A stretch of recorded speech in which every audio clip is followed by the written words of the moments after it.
டாஸ்மாக் கடை தமிழ்நாட்டில் 6000 கடை இருக்குது. அந்த கடை தமிழ்நாட்டில் 1.5 கோடி கடை இருக்குது. டாஸ்மாக் கடை ஒரு பாட்டிலுக்கு யார் வாங்கினது? செந்தில் பாலாஜி. அப்படி ஒரு பாட்டிலுக்கு 10 ரூபா, 1.5 கோடிக்கு 15 கோடி, வருஷத்துக்கு 5400 கோடி, ஆண்டுக்கு 24,000 கோடி. இந்த 10 ரூபா வாங்கினதுல இவ்வளவு பணம் கொள்ளையடிச்சிருக்கிறாங்க. பல துறை, எல்லா துறையிலும் ஊழல்.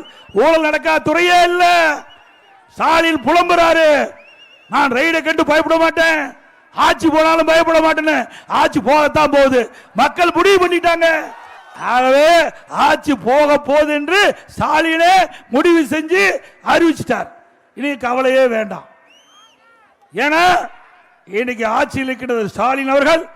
அவருடைய கட்டுப்பாட்டிலே துறை கிடையாது. எல்லா அமைச்சர்களும் கொள்ளையடிக்க அமைச்சிட்டாங்க. இன்றைக்கு பார்த்திருப்பீங்க, நேற்றைய தினம் நீதிமன்றத்தில் ஒரு தீர்ப்பு வந்தது. அந்த தீர்ப்பு என்னன்னு தெரியும்?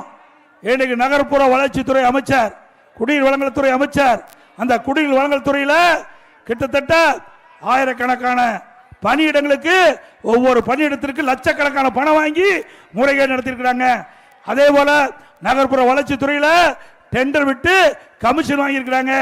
அதெல்லாம் ஆதாரத்தோட இங்க ஈடி அரசாங்கத்துக்கு அனுப்பி அதுல வழக்கு பதிவு செய்ய சொன்னாங்க.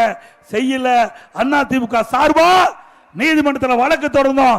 நேற்றைய தினம் உடனடியாக இதில் ஆதாரம் இருக்கின்றது. ஈடி அனுப்பப்பட்ட அந்த அறிக்கையில் ஆதாரம் இருக்குது. ஆதாரத்தின் அடிப்படையில் வழக்கு பதிவு செய்ய வேண்டும் என்று அங்க லஞ்ச ஒழிப்புத்துறைக்கு உத்தரவு போட்டிருக்கிறாங்க. ஆக இந்த அரசாங்கத்தில் லஞ்சம் வாங்குவது உண்மையாகிவிட்டது. உண்மைதானே?